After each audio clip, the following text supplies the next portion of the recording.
on the day before the dawn. The day has never looked more overcast in all of history. So now that I think about it, there's not really much else we need to do on the second day. Aside from completing, you know, the gaming center for Honey and Darling's amateur porn profession, there's not really much else to do now that I think about it. Anyway, let's go speak to them. It's like, oh my god, get away before they replicate in front of our faces! So you're the one who got a perfect score yesterday, would you like to play again? So we've got Basket Bomb Day. This is amazing. And so basically we need to throw bombs inside of the baskets, but make sure you don't fall off unless you wish for an untimely death. So, what's interesting, I really want to know what moment it was where it struck them that this particular venue of a profession kind of just like came to them and was just like, you know, this would be a perfectly viable business move. I mean, come on, let's do it, honey. Instead of getting married and making love in our own home, let's just buy a gaming center that we can occasionally blow shit up inside of it, flood it every so often, not let people on the outside, potential customers, know that this is a thing, and, you know, call it good. Because that is only what good business people would do. I mean, the model that they are working around is simply awe-inspiring. I have no idea how they do it. But with that having been said and done, they drain their building. This is something that happens occasionally. Did you see that, honey? He got a perfect score again. We should get shorter songs. So, again, they give us another fishing hole pass. It's like, you know, you could have just give me 50 rupees. It would have cost you to buy the fishing hole pass. But that is our second day in a row getting a perfect score. All we have to do is come back tomorrow, and everything will be fine and dandy for us. That's annoying, so let's show off even more for him, darling. Oh no! They're so sexual. What is the deal with Zelda games and having so many, like, sexual couples in them? Like, they do especially in just, like, at least one in every single game. Anyway, this guy, he really wants to talk to us. Alright, so what do you want? You got some information, huh? I heard someone wearing a Keaton mask has been hanging around the laundry pool in the mailbox. So, this is another rumored event, quite possibly, arguably, one of the best and most diverse side quests in this entire game that spans all 3 days with very specific conditions. Easily my favorite in the whole game, so I'm glad he brought that up. We'll be dealing with that a little bit later. It has to do with the conspiracy of the Stockpot Inn, but we'll deal with that for another day. And I like how he said he was saving that information. He didn't say he was saving that information for a rainy day. Because it is a rainy day. So, I'd like to make note of this treasure chest building. It's like, okay, but what happens when you when you go out of business? Is that something that happens around here? Now, this is kind of weird because there's a bit of a bias with this, you know, teenage selfie-taking gal over here, the treasure shop gal, and depending on what form you are, whether you be Deku, Human Link, Redacted, or Redacted, you'll be both charged and win different prizes. So if we approach her as a young boy, how's the kid collecting masks? How about I want to play?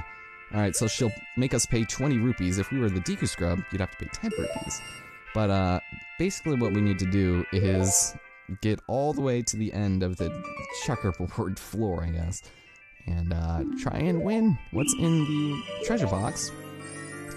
And basically, this is randomized every single time. You have to go through a bit of a labyrinth, and it's really annoying because it changes. I mean, there are set paths, but they change very frequently, so, I mean, this is amazing. This is so much fun. And typically, you probably want to go, like, away from, like, where it is. Like, you don't want to run for it immediately. Except I'm stuck now, because watch. Oh, never mind. It was close. It was close-ish. I don't really care about winning this because this isn't an important prize. But, we got it. Alright, that works. So, if you beat it as Young Link, you get a purple rupee. That is quite amazing, I suppose, but at least I got it on my first try. I wasn't really gonna keep doing it over and over.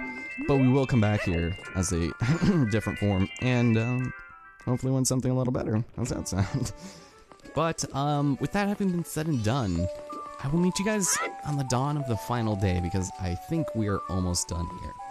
See you guys in just a moment.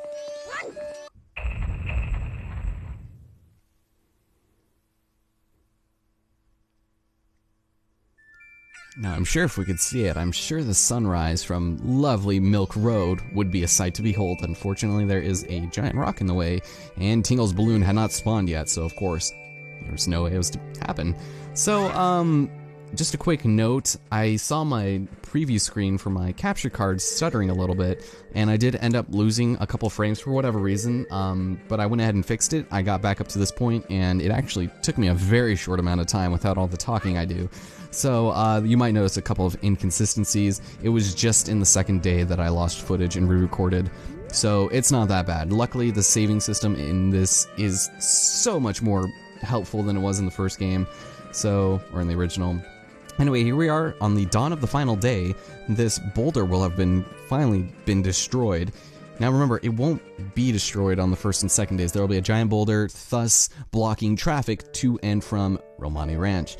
And for whatever reason, the government of Termina does not deem it worthy of being cleared in any capacity. They're like, oh, you know what, the townsfolk of Clocktown and its neighboring cities, they can go without milk for a little bit. I mean, it's no big deal. I mean, it is the greatest and only milk supply that we have, but, you know, it's okay to leave them high and dry for an entire 2 days. So nobody gives a damn.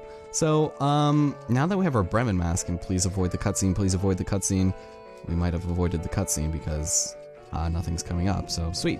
Now that we have the Bremen mask, which is fantastic for us, we'll be able to head to this nice, I guess, barn-looking area, I suppose. It's very good for us, but check it out. Here we're in the Cucco Shack, or as some people would pronounce it, the Cucco Shack, which just sounds very inappropriate. It just reminds me of, like, cuckolds. That's not something I want to associate with Zelda games. So ladies and gentlemen, I'd like to introduce to you literally one of the most depressing characters in the Legend of Zelda history, and that comes in the form of Grog here. Yeah, heard it from my gramps. Says the moon's gonna fall. Something that big, it's sure to take this ranch down with it. That's what she said. Might as well stay put. Can't run like I used to anyway. Not with these prosthetic legs of mine. And the silly hairdo. Talk about the opposite of aerodynamic, man. But its only regret is he won't be able to see these guys in their prime as roosters.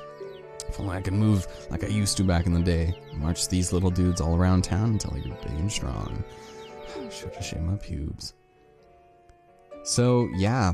Here we've got Grogneck the Barbarian, chicken handler for the Cucco Shack. His appearance may be intimidating, but he's a real softie who adores his little yellow wards. Alright, so, because we now have the mask that can trick young, small animals into doing our bidding, I say we go and utilize that to our great effect by marching. So, we need to collect all of these little tiny chicks. I believe there are about 10 of them. That's not going to be too bad. I think this is actually one of the very first masks I collected on my N64 playthrough of this, or Virtual Console rather, since that's what I recorded it on. And, I don't know, this is going to be a bit of a tangent, but when I was making my Evolution of Let's Play video, which basically is a compilation of most of my major projects, all like 60 of them, and just random parts from it, I noticed in the very first episode of Majora's Mask, I actually had a flubbed intro. And for whatever reason, I don't know how I didn't catch it, or if I just didn't care and thought it was funny, I ended up not cutting it out. It's still there. I could even cut it out today, right now, on YouTube, because they can let you, like, snip off parts of your video, but I just left it. It's just kind of funny. Apparently I just flubbed it, and then I just, like, restarted it and tried it again and kept it in. So I really want to know what my mind process was behind that, because I'm pretty sure I watched my videos and tried to make sure that they were decent. So, okay, we're missing one apparently, so that's a nice little bit of tidbit information. Kind of a funny little thing, I thought. Just like, I really let that slide. So it's gonna be right over here, and once we collect all of them, well, there's 2 of them over there. But once you collect the last one, they will instantly, involuntarily, brutally be transformed through puberty into large hens. Don't ask me how this works. By the power of music, by the power of music, I grant thee instant puberty.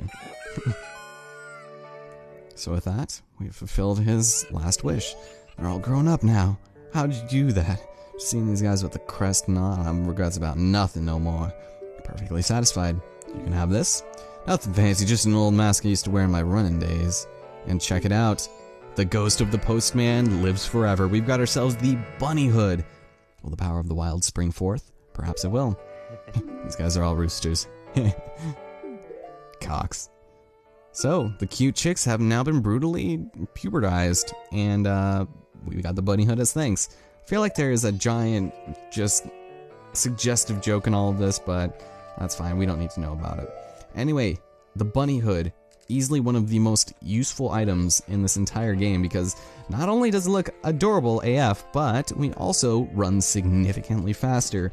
When you jump across gaps, you'll end up jumping much farther than before, and it's just all around a very useful method of transportation, at least until we get another mask that allows us to do that even better. So with the traumatized girl still being here, there's not much we can do, so we will return here, and I cannot wait until we do it because I love the mission that takes place here, and it's outlying mission, so we'll deal with that a little bit later. Let's head back to Clocktown and finish up what we need to do there. Since we have the bunny hood though, this will actually make a couple of heart pieces we can collect out in Termina Field a little bit easier to collect. So we'll probably go and do that before the day is done. And let's just go finish off what we need to do over here. So, and what's kind of funny, okay, I just want to mention this. I actually won that treasure chest thing. First time, both times I did it. But the thing you guys are going to see is probably going to be the first one, because some of the stuff in this part kind of got screwed up. So, apologies for everything that is just, I don't know, inconsistent, but it should be fine. Anyway, make sure to take this off before we talk to them, otherwise they'll get pissed off at us. And check it out. Ironically enough, the challenges get easier as the days go on, so, I mean, this shooting gallery's got nothing on us. Today's target shooting day, isn't it, darling? First bomb choose, then flooded with bombs, and now we've got arrows that are gonna be whizzing past our dancing bodies if we're not careful. So, yeah, this is probably the easiest shooting thing that we have yet. I mean, basically, the moving platform is the only trouble we'll have here, but the gyroscope is going to be changing. You can actually hit the darlings, just don't do it because they'll get mad at you. I'm sure they probably wouldn't appreciate it. Oh god, everything's going crazy right now.